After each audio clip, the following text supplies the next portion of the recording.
খাবার যত দামি হোক, পচে গেলে তার কোনো মূল্য থাকে না। তেমনি শিক্ষা যতই থাকুক, মনুষ্যত্ব না থাকলে তার কোনো মূল্য নেই। চাণক্য বলেছেন, আপনি সেই সব মানুষদের কাছ থেকে দূরে থাকুন যারা সুসময়ে আসে এবং দুঃসময়ে আপনাকে ছেড়ে চলে যায়।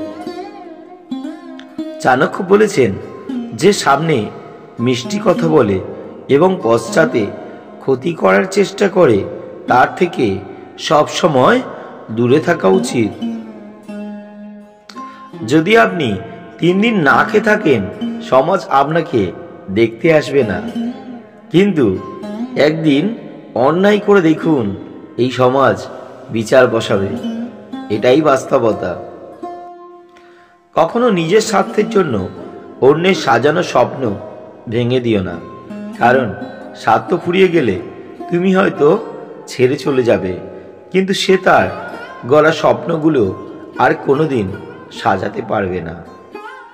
এই পৃথিবীতে কখনো কাউকে নিজের ভেবে জোর খাটানো উচিত নয়, কারণ যাকে তুমি সবচেয়ে বেশি নিজের ভাববে, সময় আসলে সেই মানুষটি বুঝিয়ে দেবে যে তুমি তার কাছে কতটা পর।